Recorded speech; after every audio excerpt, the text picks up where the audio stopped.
On today's Transport Evolved, hydrogen questions answered, Renaults with batteries included, and a secret plot to derail California's green transport policies. These stories and more coming up next on Transport Evolved.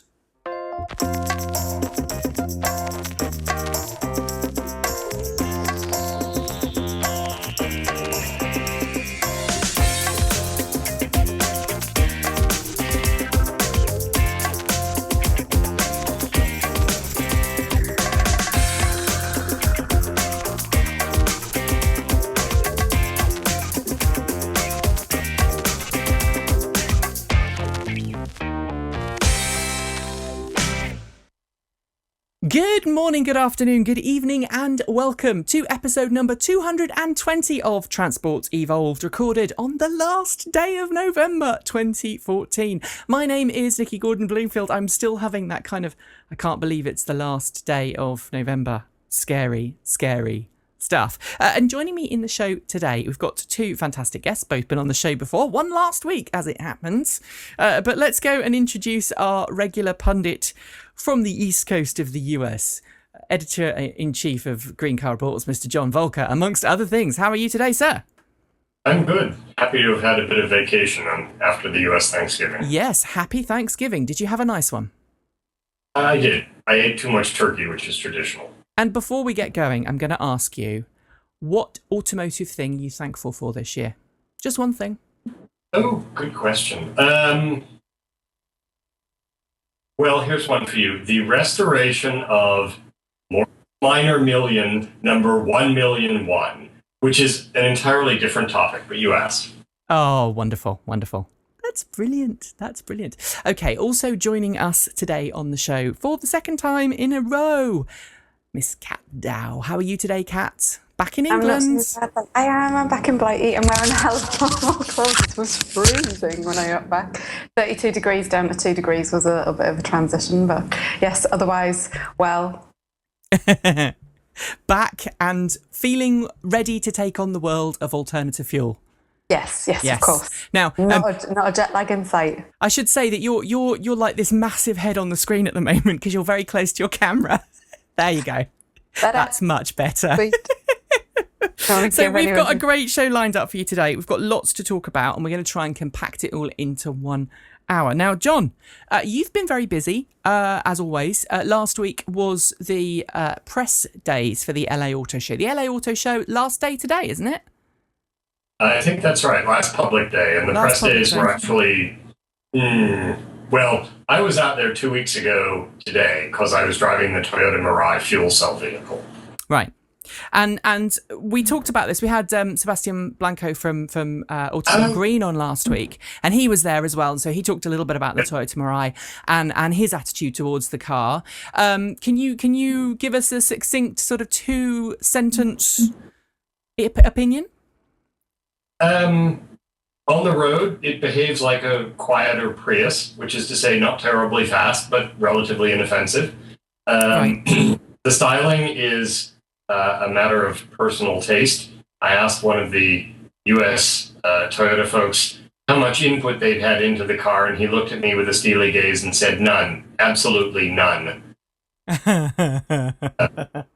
So, and other than that, it's all about the fueling infrastructure. So this is definitely a Japanese pet project. And, look, this is a vehicle that's going to be subsidised massively by the Japanese government, isn't it, essentially? Yes. And I don't know how Shinzo Abe is going to make it pay, because Japan's just about to head into a recession, or has just headed into a recession. Well, I will say that I think they view hydrogen as part of a larger restructuring of energy in Japan. The country has no natural energy resources, really. They are in the middle of this years-long political battle about decommissioning their nuclear plants or not.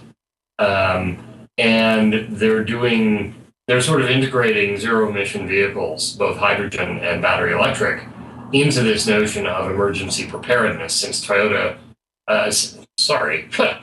still in weekend mode, since Tokyo is essentially right on a major earthquake fault. Right. they're looking at vehicles as part of national energy emergency preparedness, both in hydrogen and battery electric. It's going to be an interesting time. We looked at. Yeah, it's going to be an interesting time. All right. So a couple of weeks ago, John, you wrote a piece about 10 questions to ask hydrogen fuel cell friendly automakers, specifically Honda, Hyundai and Toyota. And you wrote off to the relevant press departments of all these automakers, and you asked them a very simple question, which was, a very simple series of questions, which you listed over at Green Car Reports. You've now had all of those responses back, haven't you? I have. Tell us a little bit about it. It actually grew out of a request by a personal friend who joined Honda PR. I sort of mentioned to him that Honda was planning this fuel cell vehicle, and he said, "Oh yes, it's going to be great." I said, "Well, there are going to be some questions about it." And he looked at me and said, "Really? What sort of questions? It sounds great." Like, well, a bit more complicated than that. So I knocked out the questions for him, and never wanting to waste good text, it struck me that this might make an interesting article. And once it became an article with hundreds of comments following, I thought, well, let's take it to the next level. To my surprise, Toyota, Hyundai, and Honda all agreed to respond, as did the California Fuel Cells Partnership.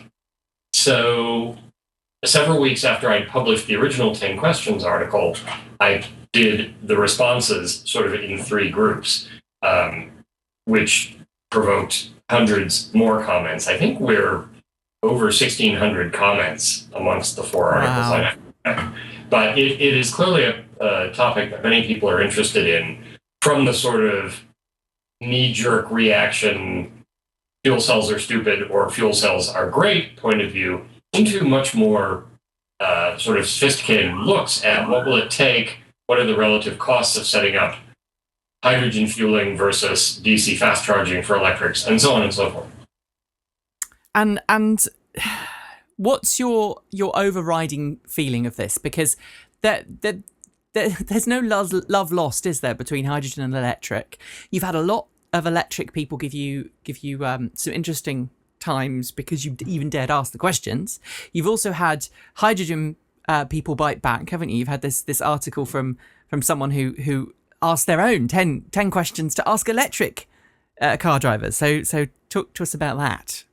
Well, of the 3 makers, Toyota and Honda, along with Fuel Cells Partnership, pretty much stuck to answering the questions.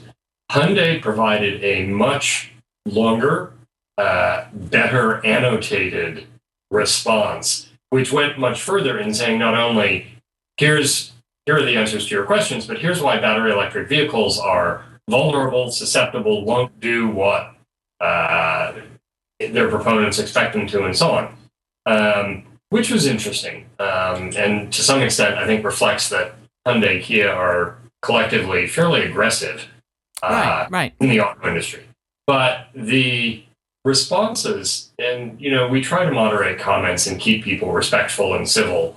And there have been some rather lengthy debates with source links, which I'm delighted about, looking at some of these issues and what's the power mix that goes into generating the hydrogen. In California, it turns out that you have to use a minimum of 1/3 renewable energy to make the hydrogen for the vehicles, which is higher than the percentage of renewable energy that gets used on the California grid as usual to charge the average electric car there. So, you get into some fairly detailed analyses. The response you mentioned, just one more, yep. the sort of 10 questions for electric car advocates, was put up by a fellow who actually gets paid to bring traffic to a Toyota dealer's website. But I decided to respond to it anyway, in part because I had a feeling some of our readers might take them to task, as they did, but also because it was so badly written in terms of essentially begging every question and saying, why won't electric car advocates admit that this is flawed and that won't happen and that they all hate fuel cells? That I thought I would have some fun with it. Sorry. That's brilliant. And Kat, you and I, we were at a recent event in Swindon, and there is that weird barrier, isn't there, between electric and hydrogen, and the way that people treat those two. Yeah, I think that Hyundai are very, very focused on delivering hydrogen as the end product. I think a lot of manufacturers aren't really seeing that there is a silver bullet. Like we said last week, there's a myriad of different people, there's a myriad of different interests and different circumstances, and there's lots of options that suit people differently. And so I think that that's probably what we're going to see in the short term. But Hyundai definitely understand, as far as they are concerned, they are categoric about the fact that in the longer term, hydrogen will win through. Because of the lack of change in consumer behaviour. I think, Honda has spent an awful lot of money investing in hydrogen. And recently, what was it, this week, we had the announcement about graphene and this discovery that graphene could potentially accelerate the production of hydrogen via a different method from electrolysis. It's kind of like the wonder material, graphene, at the moment. It is, isn't it? It could do everything. But the thing is, it also works really well in batteries. So this is going to be the ongoing battle. There's this where electric cars go one step forward and hydrogen go, we can do this. And then electric car people go, hey, we can also do this. And so I think it's going to continue. I don't know how you feel about this, John. It's going to continue for a long, long time. One of the stories that we're talking about later on the show talks about this in great length. All right, Kat. Last week, obviously, you were at Putrajaya for the Formula E. Yay. You got back safely. I did.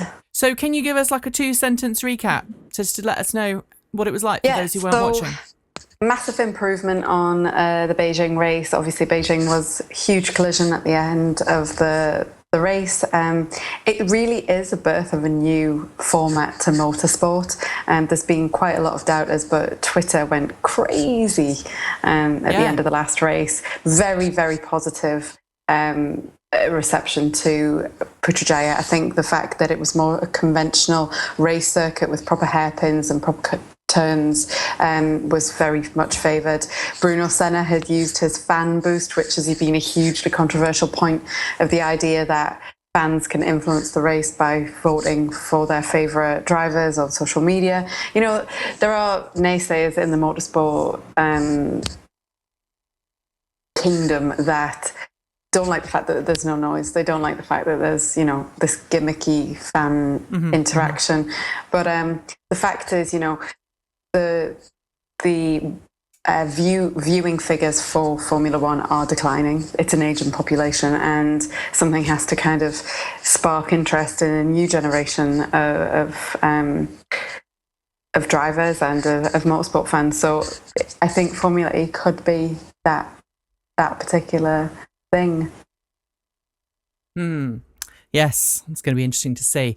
All right, so we are also going to have a little chat, Kat, about something that you're taking part in at the moment, rallying. Yes. So there's a rally every year, specifically for women. It's been running for 25 years.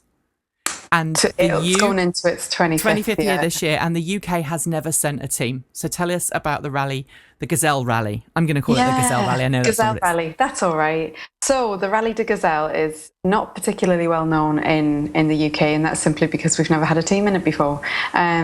It's a rally that was created as a fundraiser for a charity called the Coeur de Gazelle, which the Coeur de Gazelle do some wonderful work in Northern Africa to educate women, to provide basic sanitary wear, to give them medical help, to rehabilitate them vocationally and protect them from any harm that they may have previously. They kind of counsel them through any harm they've previously suffered. And so they raise the awareness of female oppression in Northern Africa. So they do a lot of good work. And so what they did is they created the Rallye de Gazelle 24 years ago. And it was one of those activities they felt that would draw a male viewing crowd. Right. But they made it all female because obviously the charity is at the heart of protecting women and children. And it was a bit of a strange thing. I got a message in my inbox one day that said, "Are you a feisty female that would like to battle it out for a seat in this Rallye de Gazelle?" And I took interest, and it ticks a lot of the boxes that are close to me. It's not a time trial, which obviously a lot of rallies generally tend to be. It's actually all about eco-driving. So you're given a set of, over a course of 9 days in the Moroccan desert, you are given a set of points that you have to hit, and you've got to do it in the shortest distance. Right. But the twist is that there are no mod cons, there's no GPS, there's no current technology. So you have to do it proper old school. It is proper. It's like a classic military rally. Map. Yep. Yeah, it's military maps. It's getting a compass out. You have to actually leave the car to use the compass, because the car itself inhibits the magnetic accuracy of the compass. So often, the girls are climbing to the tops of the dunes, checking where they are, and then using the horizon and landmarks on the horizon through a special scope to be able to say, right, you need to head in that direction. And if you get that a few degrees out, you can imagine you end up going off 3,000 kilometers in the wrong direction, so you don't want to hit your checkpoint. So there's a reality show around this, isn't there, which I just played a little bit of the trailer for in the background. So that's coming soon as well, isn't it? So it's all really exciting. So in February, it should air on Sky. I'm sorry, but I don't know which channel yet. I haven't been given too many details. I know, but I'm sure that anyone that's interested in it can definitely, check out the website, keep up to date, follow us. I think it's Rallye de Gazelle UK on Twitter, and there's 24 girls competing for 4 seats. That's 2 cars. So there's going to be 2 UK entries for the very first time. I mean, the idea that you can make history in this day and age, at least on such a basic level as well. It's not exactly you're creating graphene. You're actually just partaking in a rally. But the idea that we haven't had a UK team to now is kind of surprising to me. So I'm hoping to be a lucky hopeful. But we've done some of the elimination rounds already, and I can't give away any of the results, but they were really hardcore. It was boot camps where you're doing infinite amounts of burpees, and the more that you whinge to go, oh my God, my arms and legs can't take this anymore, the more the Gazelle commander, Scott Webber, just shouts at you, and it's like, come on, you can do this. And you're like, well, I don't want to let the team down. And the idea that you could be digging sand, to get your truck out of the dunes, it kind of makes you go, all right, let me give you another 10 burpees, but seriously, your body just cannot take it. So it's been very good fun, and I'm sure that the documentary will have some TV gold moments. At one point, I smashed my face straight into water. I got back up again, and I could see the little red light of the GoPro blinking. So yes, I think it's going to be an awful lot of fun, and I think that it will be great in order to encourage women to take a little bit more interest in motorsport and in engineering, which is what we definitely need, because I think there's more of a gender more of a gender problem now than there used to be 10 years ago. Maybe that's just my own perception, but it certainly feels that way. It seems like we're going backwards, and it's not because there aren't the women to do it. It's because society's become so stereotypical in its roles, in its expected roles of men and women. It's kind of sad, really. Right, let's move on. Now, there's a story here. Now, John, I don't know if you'd heard about this. I don't know if you'd encountered problems with the Fiat 500, the petrol version, if you'd heard about them. But over here in the UK, we've had some problems with Fiat. No, hadn't heard about them. But in the US, the Fiat actually uses only a 1.4 liter engine that's built in Michigan. Right. So it's one of the Chrysler ones rather than... Yeah. Yeah. Well, actually, I think it's a Fiat engine, but one of the conditions of the Chrysler bailout was that they had to build the engine in the States. Well, over here, Kat, you covered this. Yes. The Fiat 500 has been causing some real danger problems in the UK. Now, Fiat's been kind of a bit squirmy about it, I seem to get. And they seem to be sort of blaming the fact that it's a fuel-efficient engine. Yes. So talk us through that. So some of the regulations changed in terms of the emissions for the EU. I think the actual regulation was EU6. And right. I'm sure that means something. I'm not too sure what exactly it does mean, but it did mean that some of the engine was retuned in order to comply with the emissions for this regulation. The problem is that particularly the 1.2 litre manual Fiat 500 is just not getting up inclines. There's a huge loss of power between 0 and 3,000 rev. So yeah, people are a little bit worried. And, the Fiat 500 is a really good, it's good, it sells well. And there's been, especially with females, there's been an awful lot that have bought them. And then, in the likes of Scotland or Cornwall. And it was actually featured, it was actually featured on the BBC Watchdog programme. It was just on in the background and I happened to catch it. And it just seemed strange to me that these women were actually taking particular routes around their localities in order to avoid inclines, because their cars simply wouldn't get up the incline. And I think initially Fiat were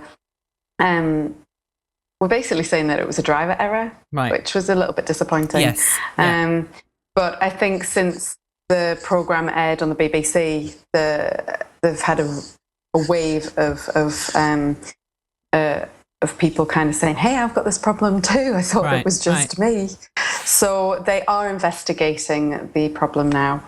Right, that's good. And John, the reason why I'm covering it, specifically on this show, is because this seems to be yet another case of car makers trying to comply with emissions regulations, efficiency regulations, and doing something to a car which unintentionally has that side effect of losing power. The other vehicle that comes to mind, of course, is the BMW i3 Rex, which when it launched in the UK, there was, I think it was the Telegraph, took it up a hill with the engine, with the battery depleted, and it didn't really cope. And then over in the US, was it Consumer Reports, John? I can't remember. Who took an i3 Rex out and discovered it wasn't very good on hills, because it had been the Rex operation is restricted in order to make it comply with Californian Air Resource Board requirements for emissions and things. Right. It's I don't know as much about the 1.2 liter Fiat 500s in the UK, but to some extent you could look at both of these as a result of cars being designed not necessarily to user needs, but to specific regulatory test cycles in order to achieve the best possible results, otherwise known as cooking the results or gaming the system. And there's a real developing story on that, isn't there, John? With regard to the EPA looking at changing some of the fuel economy ratings coming up and some of the ways that the tests are done. Yes, and part of it has been a lack of specificity in a certain test called the coast down test in the US, which is intended to take into account air resistance, because you're actually testing your car on a rolling road inside a building as opposed to out in the wild, and your quote 60 miles an hour is actually just spinning the wheels very quickly on rollers. So there are all sorts of adjustment factors. It gets complicated. The automakers, which spend hundreds of millions of dollars a year certifying their cars, know these test cycles inside and out, and case could be made that perhaps they take advantage of them and perhaps do certain things to their very sophisticated software that allow the car to do very well on the tests, but may have some implications in the real world, which is why you see real world mileage diverging from the actual ratings that come out. But I don't know if this is the case with the Fiat or not. In either case, we're going to probably see more of that, and as a result, our EPA clamp down. They're going to test more cars. They're going to make the manufacturers go back and retest them and so on. And Sorry, Kat, carry on. I think there's 2 points here. I think firstly, there was an article I covered sometime last year where, it is well known in the industry that all sorts of things go on in order to push those ratings up, whether it's like taping down door handles and, there's some basics, and then there's obviously other tweaks that are done in order to maximise the official ratings to be able to market the product. And, I think that leads to the second point of, if you're going to adapt an engine in order to comply with some of these regulations, then by all means do so. But to do it in such a unfriendly way to the consumer requirements, I think is going to damage brand, and it's going to end up leaving your marketing team with an awful lot of, clawing back, which it's almost robbing Peter to pay Paul. Do things right the first time kind of attitude. Always needs to. Sorry, I was just going to say in the States, every time the ratings have to be adjusted downwards because of one of these issues, whether it's errors in testing cycles, which seems to be the way the automakers fall, they have to send a check to everyone who's bought the car for the additional fuel they would have to have bought because of the new lower rating compared to what the rating they bought the car with. In the greater scheme of things, it's probably not noticeable on the balance sheets, but it is a nice sort of way to point out that it's a real problem that costs people money. The performance issue is slightly different, but in the end, it's the press that brings this stuff to light, and then the manufacturer ends up backpedaling. Yeah. And I think that's why, why we have a duty to mention stories like this, because it's a really important part of consumer, of consumer life. All right, final story of the segment, and this is just kind of a really quickie. The 2015 BMW i3 has not officially been spec'd out yet, but we've got some strong hints, haven't we, John, that there's some tweaks coming along. Most noticeable being inclusion of CCS quick charge standard as standard on all trim levels, and also heated seats as well. Now, CCS has not really had much of growth in the US, and it hasn't really had a huge amount of growth in Europe yet. But I think this hints that we're about to see something major happen with regard to CCS. Obviously, CHAdeMO and Nissan have had the kind of the lead on this. Tesla's doing its own thing with superchargers. Do you concur, John? Yes, I think that the CCS makers, and BMW is prime amongst them in the States at this moment, simply because they're selling more CCS-equipped cars than anyone else. They're not dumb. They've looked at what Nissan's had to do in terms of getting CHAdeMO fast chargers out there. They recognize they're going to have to do some version of the same thing. Right. In a way, Nissan more or less owns CHAdeMO in much of the world now.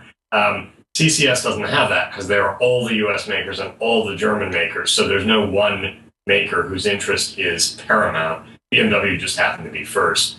I would also argue that making these features standard probably reflects the fact that the vast majority of cars sold or people who pre-ordered them chose them. And after a while, if 94% of your buyers choose something, you just make it standard. It's easier, it reduces complexity. Right, yeah.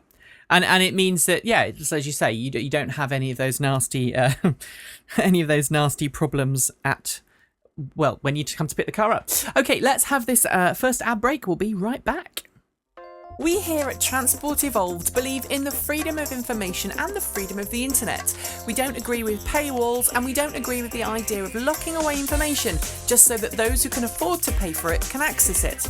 As a consequence, you won't find a paywall anywhere on our site, and you won't find content squirreled away for people who pay to see it. But that means our shows are completely funded by in-stream advertising, and our sites are funded by on-page ads, and of course, your kind donations. In order for Transport Evolved to be a growing, lively information hub for the ever-changing world of future car technology, it takes a lot of time and money to keep our site up and running.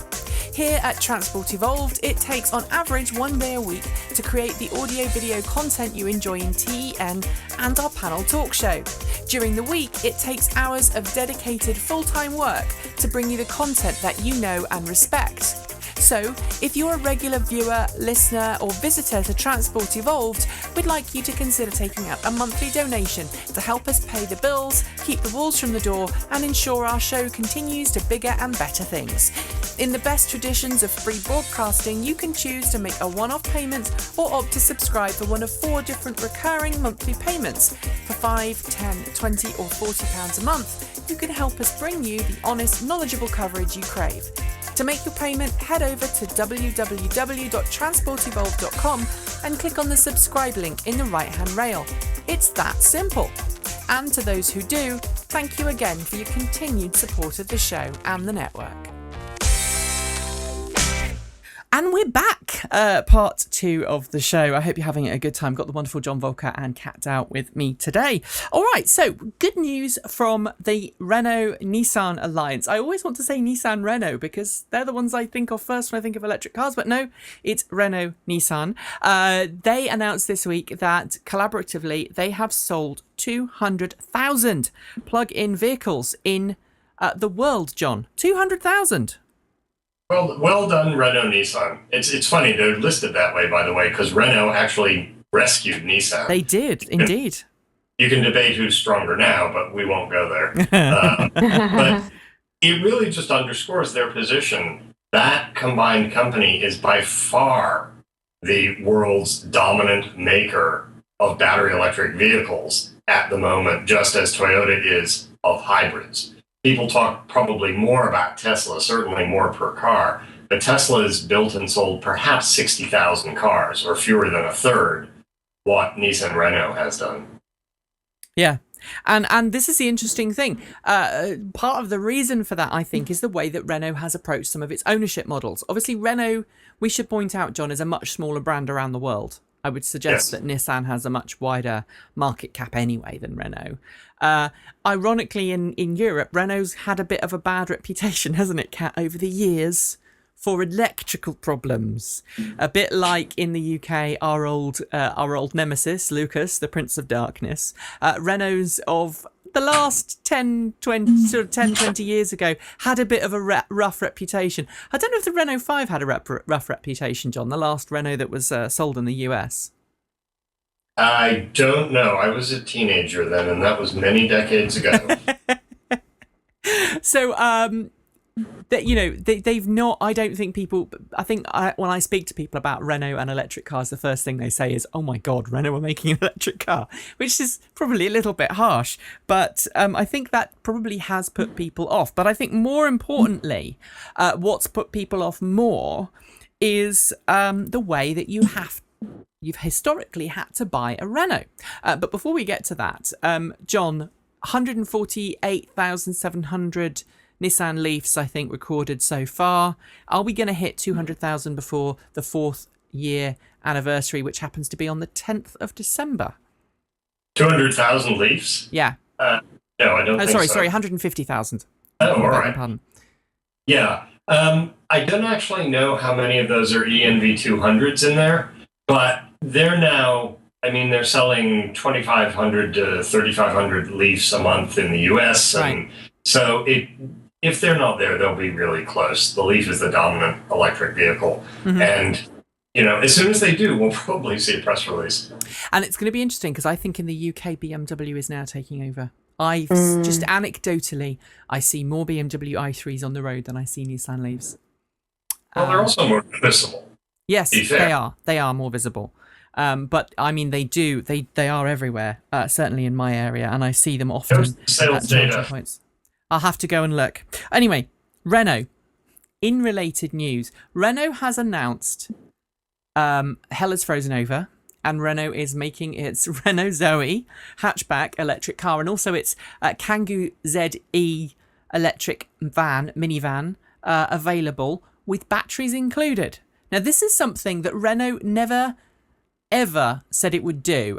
Said it would never do, John. It said from the beginning, we're never going to offer the batteries to purchase. You're going to have to rent the batteries. This is the way we're going to do it. It's going to lower the entry point for people who want to have an electric vehicle. We will ensure that the batteries are well looked after. We'll make sure that if your battery goes below a certain capacity, it will be replaced no matter how old the vehicle, no matter how many miles on the battery pack. That's what we're going to do. And you have to lease the battery pack for a monthly fee, proportionate to how many miles you say you're going to do every year. Now, I had a Renault for a while. I had a Renault Twizy, and I can admit that rental was a pain in the bum, because you had to factor that on top of your vehicular payment. Renault at the time said, well, it's like having your petrol costs. You have to account for that every month. But why do we think they've changed, Kat? I think that they have changed because it just isn't a popular way. I think that the saving or the lower entry point is kind of smoke and mirrors. Ultimately, yes, the car may look on paper cheaper, but like you say, you've got to factor in a monthly cost, and not everybody spends 70 quid on petrol a month. On top of which, it still doesn't negate that fact that every electric vehicle at the moment is significantly more expensive to run, despite being cheaper to run fuel-wise, because you're not being able to see those savings because of the increased initial cost. So it was just never going to be popular, and I don't think anyone was really fooled by it. I don't think anyone would necessarily want to lease a battery separately.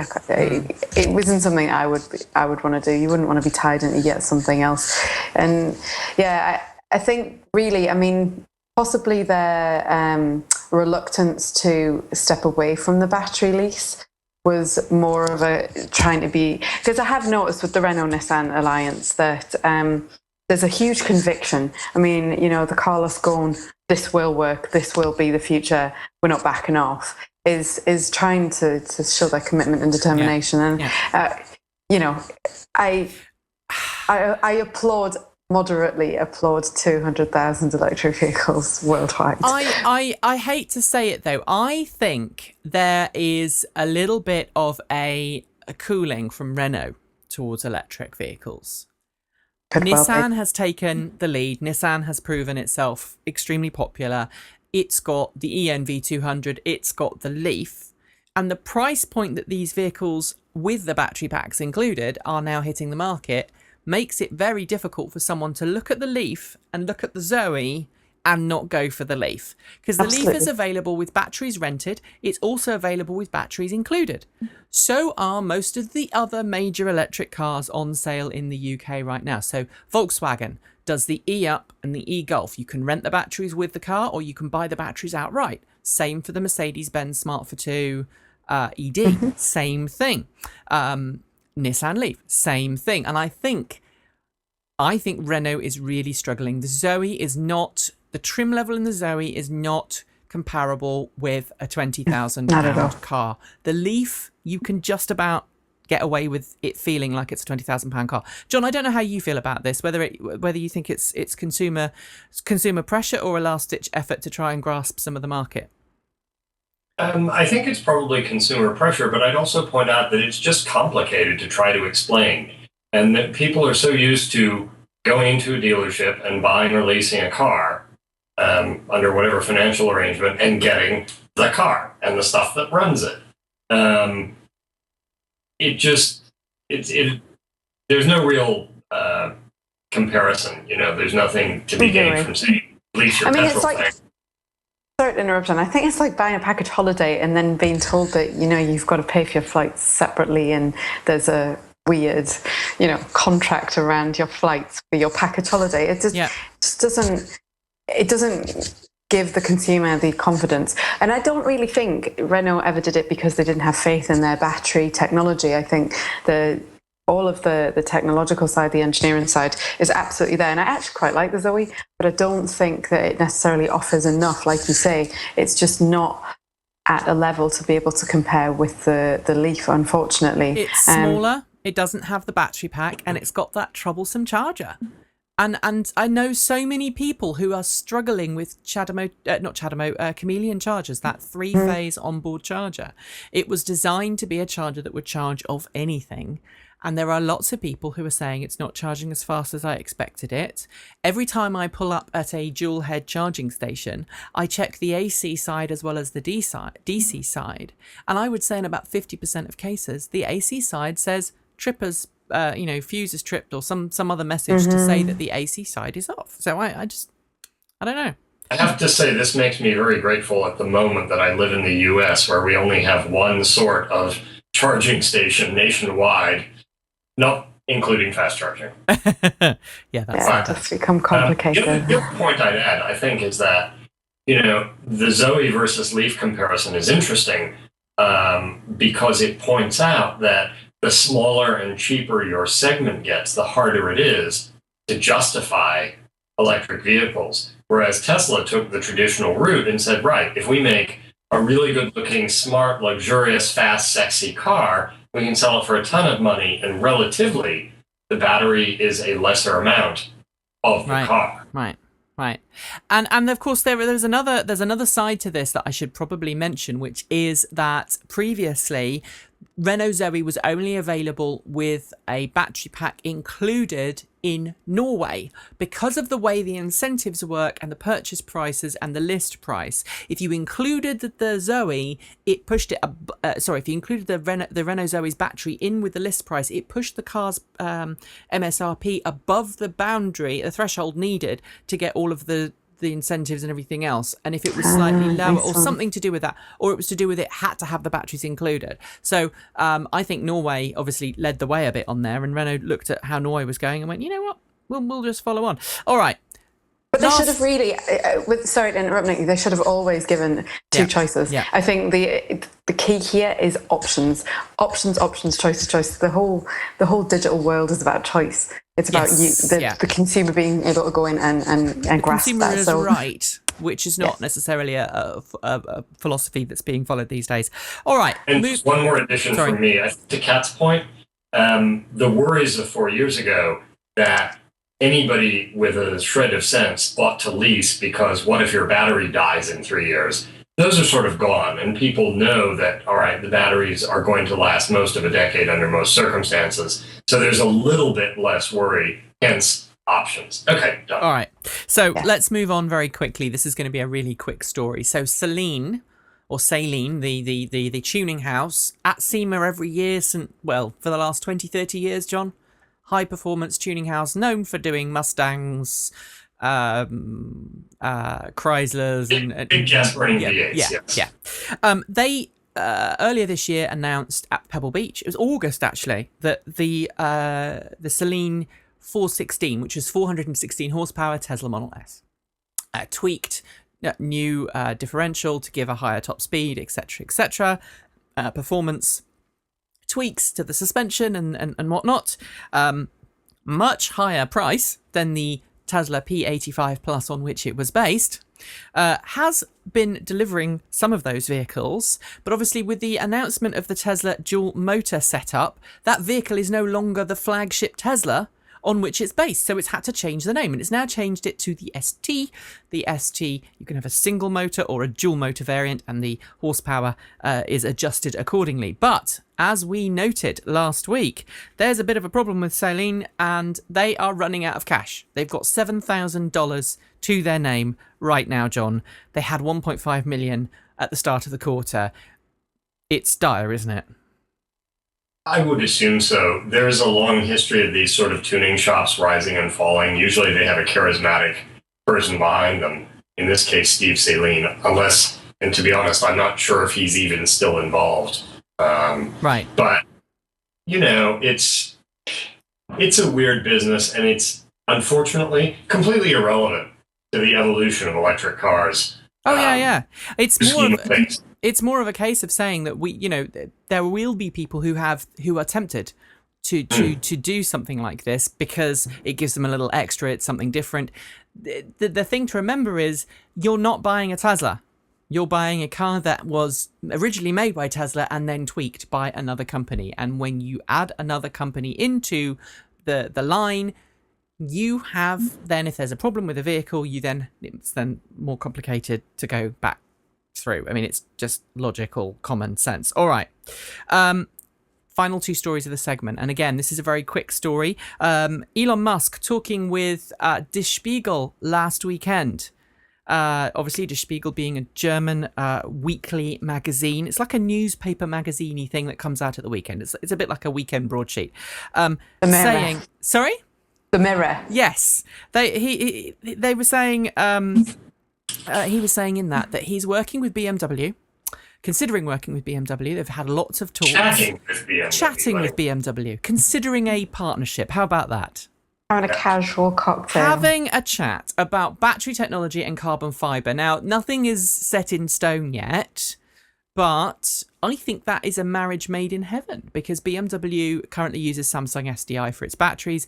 BMW really, really wants to make the i3 and the i8 successful, as well as, lest we not forget, the X5 plug-in hybrid that's just been, was it last week's LA Auto Show, wasn't it, John? Was it? I thought it was. Was it? I think it was. I didn't actually go by the BMW stand. Oh, right. Okay. There is a bit of an update to this story, though. Go on. There was a German language report that came out, I think it was either Friday or yesterday, I can't remember. We're going to write it up for tomorrow morning, that said that, or that alleged that BMW had been considering taking a stake in Tesla, but has decided not to do that. To your sort of greater point about BMW and Tesla being great partners in crime, I think yes and no. Yes, in the sense that Tesla would like volume. Clearly, BMW is another prestige maker to replace the prestige of Mercedes, which sold its shares. Yep. On the other hand, Tesla is doing exactly what BMW has prided itself in leading the world in doing, which is producing good-looking, high-performance, sexy, luxury-ish cars. Yeah. So Tesla is clearly a huge threat to BMW, but there is this thing in Silicon Valley called co-opetition. Okay. So yes, we'll see. And also point to note is that in Europe, BMW Finance is connected with Tesla. They are the guys offering the Tesla finance packages. So there is already a connection there. All right, final story of the segment, and this is a big one, John. All kudos to your site for picking it up from an automotive point of view. I'm going to play the slideshow. This slideshow appeared online. I'm going to play it while you just tell us about it.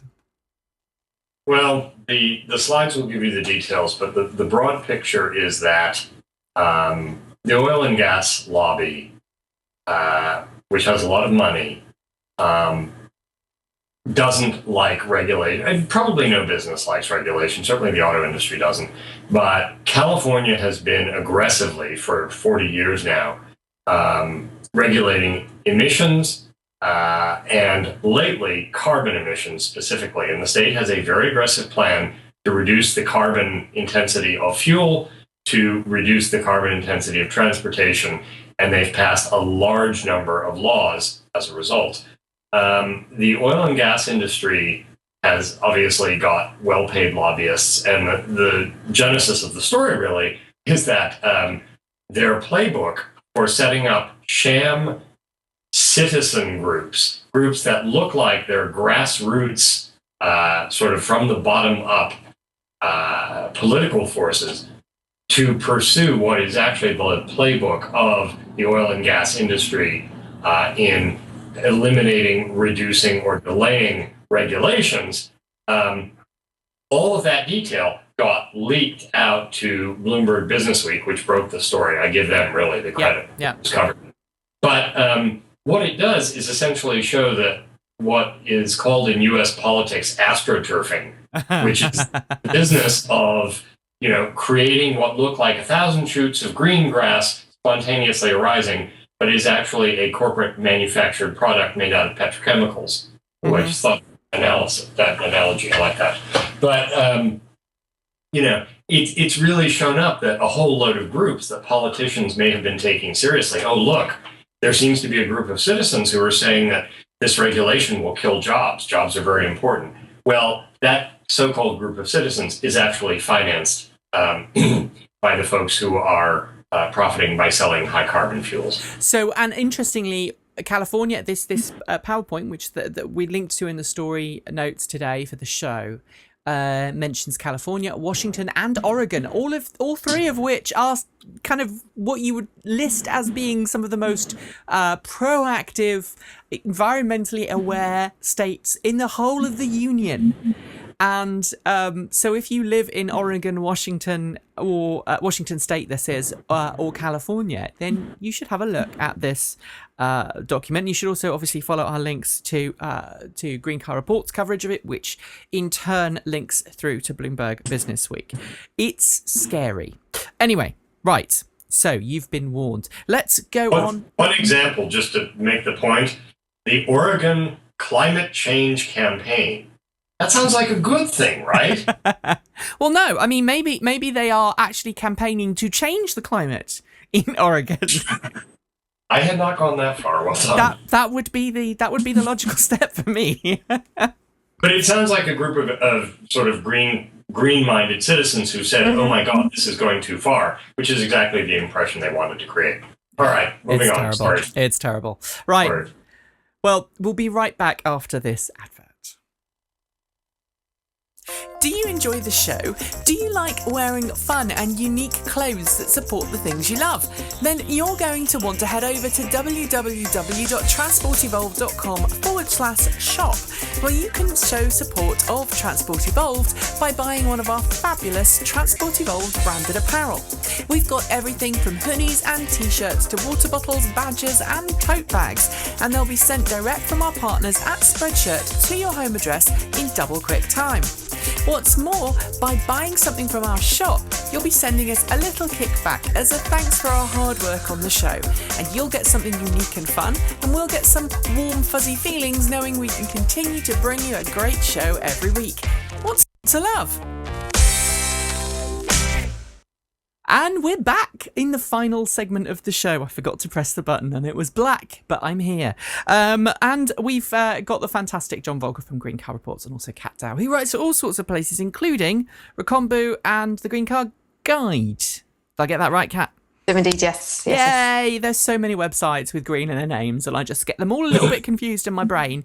And actually, that's one of the reasons why when we were coming up for a name for Transport Evolved, we wanted something that didn't say green, because there are just so many greens, and we just thought we'd do something different. It's a bit misleading. It's yes. All right. Some people say energy is blue, so yeah. Well, there you go. This week in the LA Auto Show, in the week after the LA Auto Show press day, so in the week of the LA Auto Show, Toyota's Yashiro Nonobe started talking about next generation hydrogen fuel cell vehicles, John.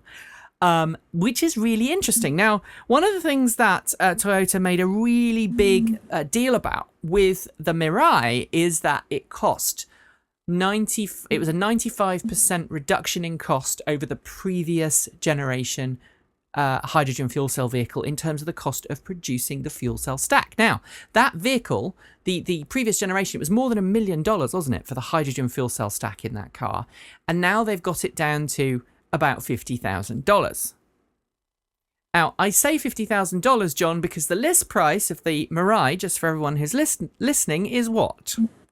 $56,500. So you have to sort of look at the economics of that and decide whether they're making any kind of profit at all. I would suggest humbly that the answer is no, and they'll probably follow, as a side, the same plot that Toyota did with its Prius.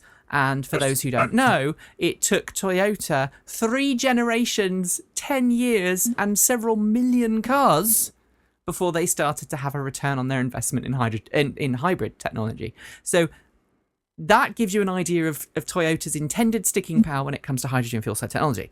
But this is the story. Nonobe said that, okay, so we've reduced the cost. It's now a 20th of what it was.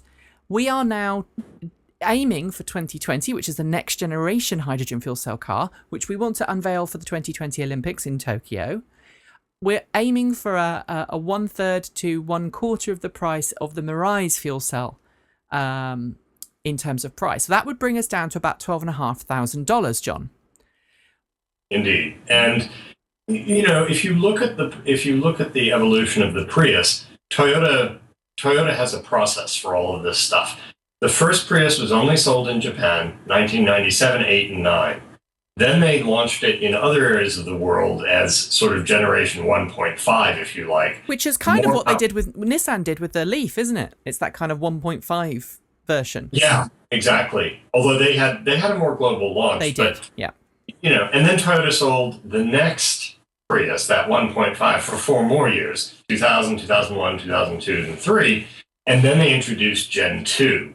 And somewhere during Gen 2, or third gen, if you like, it was, they sort of admitted that, yes, we're now breaking even or doing better. So lay the Mirai on top of that. If it's a 2016 model year, maybe you go through 16, 17, 18, and 19. You have a 2020, do another 3 or 4 years on that. By the mid-2020s, Toyota seems to think they'll be able to do volume. And let's be real, they're going to make maybe 20,000 Mirais a year globally 5 years from now. Yeah, they're talking about 7,500 in the first couple of years in the US. By 2017, was it 7,500? Yes, total. And the US will probably, I think they see the US as maybe 40% of their total global sales, 30 to 40.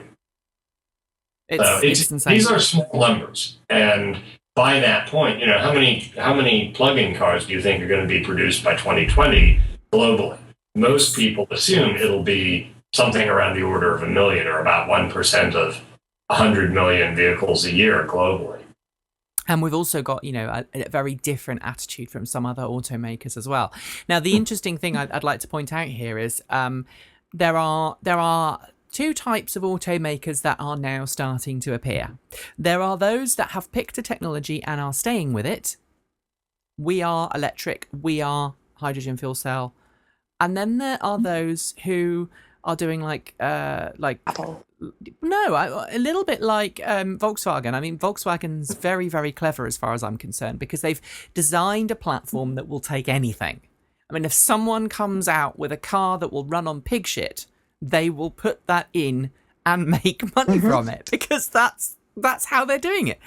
Kat, what do you make of Toyota's plans for 2020, and do you think it will be breaking even by 2025?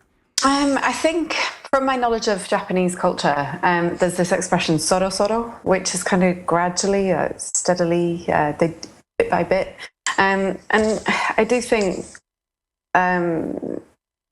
The Japanese mentality generally tends to be, let's just learn about it. Let's do this, gradually. We're not expecting any big, huge breakthroughs. I mean, between now and 2020, I feel like it's actually far away from us right now. But as you say, it's the 30th of November, 2014 already. So it's only 6 years away. It's not that far. And so whether they would be able to bring the price down that dramatically, again, is hugely dependent on what we were talking about earlier, whether there's going to be any particular breakthrough, whether it's graphene or something else. I mean, there have been other breakthroughs within fuel cell technology, cite ACAL Energy, for example, making a liquid catalyst that allows you to remove 80% of the platinum, which is the most expensive part of the fuel cell stack. So when you get those kind of innovators on board, it is suggesting that by 2020 there is a very strong possibility. I also think that, we've got the Hyundai iX35 FCV and the Toyota Clarity coming out. Honda Clarity coming out 2015, 2016.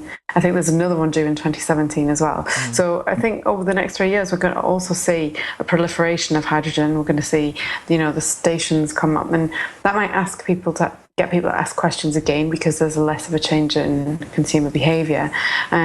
So the interest may be that the consumer demand generates.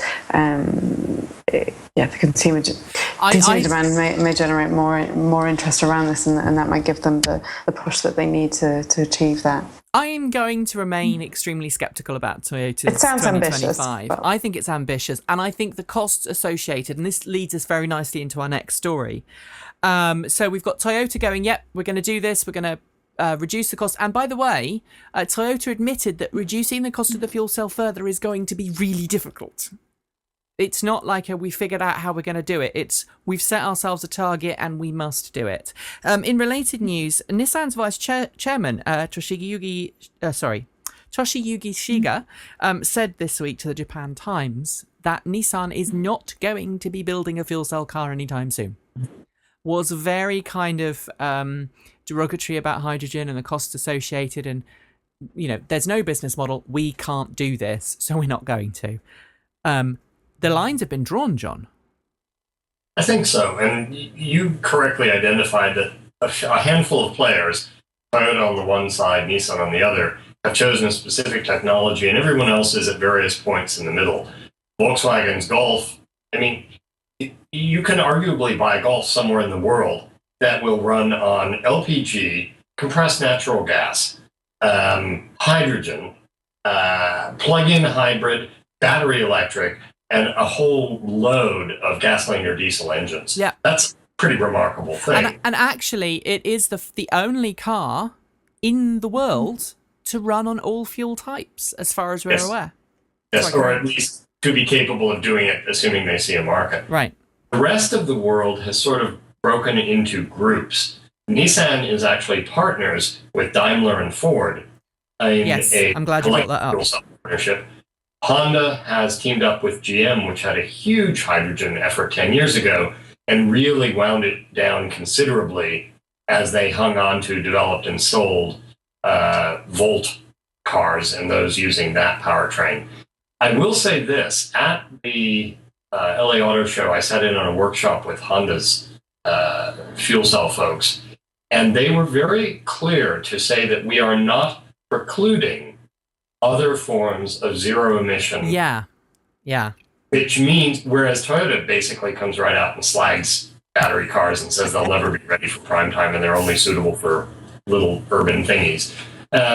So I would expect to see some sort of follow-on from Honda to the now discontinued Fit EV. We'll see. And I think it will work depending on what, the market. I think that will be very interesting. All right. So moving on. Utility companies are finally kind of being pushed towards using more renewable sources of energy generation. As a consequence, this means the grid has much more fluctuation in it compared to, say, 5 or 10 years ago, because wind is unpredictable, solar is predictable-ish.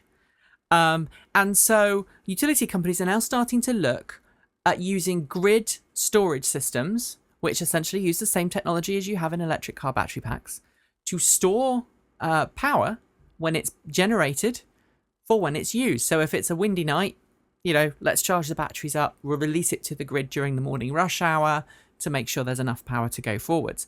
But there was and for many years, people have said, vehicle to grid technology could do this. You could plug your car in and your car could discharge itself into the grid during the rush hour when needed. The challenge with that, though, has always been traditionally people going, well, yeah, what if I need to go somewhere? And I come to my car and discover that it's flattened. Now, we've had a load of different projects in the last couple of months come through. The US Air Force are doing a massive project in California.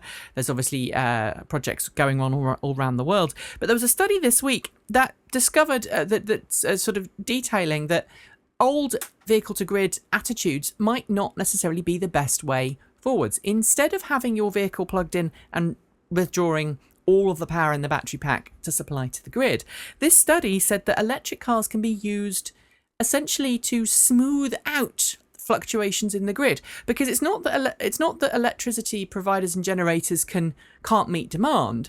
It's that it takes them a couple of seconds to a couple of minutes to respond when there's a peak or a trough in demand. And so what they're saying is they can use electric cars to instantly respond, to smooth that out for the couple of minutes that the grid needs it, and then the grid takes back over again. John, you've always been sceptical of vehicle to grid, and I put it in for that very reason. Do you think that this sort of method would be more favourable to people? I think so. It removes one issue, which is, look, are you going to take half of my battery capacity? And I think the flip side is that it requires car owners to think not only about plugging in a car, but also this sort of very different industry, electric utilities, and then go through an education process of understanding why they should allow a power company to plug into their car and sort of even use a small part of the battery pack, charge it up and down, and so forth. With V2G, until there is participation by the automakers to say, yes, we understand what this is about, here are the circumstances under which we're comfortable having an electric utility do something with the battery pack that has nothing to do with transportation, I think this is something that will be limited to fleets. You mentioned military fleets, that's one area. Another might be a fleet of cars owned by Google, where they sit in a parking lot, you've got hundreds of them, and you can sort of manage them as a group, as opposed to the individual needs of individually owned cars. Because I continue to think, people have very sort of arm's length relationships with their electric utilities. Nobody I ask knows what they pay for a kilowatt hour. No one. Until they buy an electric car. Anyway. I was going to say, and then But imagine, having a call from some nice person in a call center saying, hi, this is your utility company. We would like you to sign a contract under which we're going to take bits of power in and out of your battery pack anytime it's plugged into the grid, and we'll knock a few pennies off your electric bill for that. Right? So sign this 16-page form explaining how anything that happens isn't our fault. You're good with that, right? That's the challenge. I think at an individual consumer level, it's a lot further away than some people think. Yep. But it could work in fleets, and there's going to be a ton of experimentation because the cost avoided for a utility is what it's all about. Yeah. Because the most expensive, dirtiest power is the stuff they need to fix peaks. And it also helps prevent brownouts as well with these systems, because it stops the power spikes that causes your computer equipment to switch off, or all of these other problems. So I can see it working one way or another. All right. This is not a new phenomenon, though. No. I mean, this is essentially your car is now the uninterrupted power supply. A lot of large corporate companies have these little shoeboxes of batteries to tide them over until the generators kick in if there is a power cut. So, I think that there needs to be a little bit more consensus around cooperation. I think that there's some experimentation on this side. Correct me if I'm wrong, Nikki, with the My Electric Avenue experiment, where EA Technology have created a way of remotely controlling when your car gets charged. And it's not so much when your car gets charged, but when your car gets charged at a higher level, and when it lowers in order to allow the peak. And a lot of that experimentation is down to trying to limit the costs of a rollout for electrical infrastructure. So rather than laying down more cable and having that additional infrastructure outlay, actually seeing if there's a way of utilizing what is already there more effectively. Yeah. All right. Penultimate story, because I know John's just he's got to head off in a second, and I really want him on this one. Right. For a long time, people have said, if you want to get people interested in alternative fuel vehicles, whether they be, hydrogen, maybe they be, compressed natural gas, whether they be electric or something else, in order to do that, you have to put incentives to get people to buy them. And they have to be financial, whether it be tax credits, tax breaks, or some other financial benefit. Now, so far in the electric vehicle and the plug-in world, we've seen Norway, which is kind of the shining beacon. There's no purchase tax, and there's also the drive in the bus lane, park and charge for free. And suddenly, Norway, well, not suddenly, over the last 4 years, Norway's electric vehicle population, as it were, has grown. Electric vehicles in Norway are no longer considered niche market vehicles. Tesla Model S and Nissan Leaf have been consistently high sellers, going up against regular gasoline-powered vehicles. But Oregon, the state of Oregon, where there is not a single financial incentive, certainly not a direct payout from the state in the form of either a tax rebate or a credit or a grant, has unarguably one of the highest adoption rates of electric vehicles in the country. And there was recently a presentation at an event in Canada by Ashley. I've forgotten her surname now. Horvat. Sorry? Horvat. Thank you, John. Who is the only state EV officer in the whole of the US. And essentially, her argument is Oregon has made electric cars welcome in a much more sustainable, forward-thinking way, because they haven't used bucket loads of government incentives to pay to consumers. They've just made owning an electric car in Oregon a no-brainer. You've got the West Coast Highway, which runs from the border with California all the way up to the border with Washington, and actually all the way through Washington. Washington and Oregon worked together on this. You've also got very, very large numbers of rapid charging stations and a good charging infrastructure. You know, you can go up to Mount Hood. You can charge up at Mount Hood at the ski resort there and charge your car up. John, is this the way forward? I think it points out that you have to do all of these things, and the mix may vary from place to place. One of the things about Oregon is that in places it has extremely cheap electricity, 3 cents a kilowatt hour. So that helps. They get a lot of hydro up there. Yes. But, and it's green as well. That's the other point, isn't it? Right. Oregon is very much a state with a green mindset. But that said, they were very much pioneers with the electric highway, and I think they also promoted that. So a lot of people are aware of it. They built tourism around it. You know, there's a whole load of best practices. No region or state or country is doing all of them. Financial incentives are easy because they're understandable, and people do pay attention to checks in the mail or reductions in their prices. But, you know, I applaud Oregon, which is sort of the little engine that could in some ways, as compared to California, which gets the press and sells more cars, but on a per citizen basis, I think, is not as advanced as Oregon. Yeah. And the other thing to point out is I know people who've said they've driven from Vancouver, BC, just over the border into Canada, all the way down the West Coast Highway, all the way to the border with California, and they can do that in 1 or 2 days easily. Rapid charging along the way. Even in a car like the Nissan Leaf, you know, if you've got 2 drivers and you take it in turns, you can do it in a couple of days. As soon as you hit California, there are massive, massive gaps in the provision. And, you know, if you live in San Diego, if you live in the San Francisco Bay, or you live in Los Angeles, you're fine. But if you want to try and get anywhere else within the state of California and you don't own a Tesla Model S, forget it. And that's the really sad thing. Now, Kat, do we think we can learn anything from this in the UK? Because we have the best charging infrastructure, the best rapid charging infrastructure of any country in Europe now. And we're much smaller than Oregon, I'm pretty sure. We are. But it's the same. The same problems. The same problems come into play. I mean, it's a culture thing as well. I would want to know what the household income per capita would be of those in Oregon. I don't know how significant that would be necessarily, but I'd be interested to find out.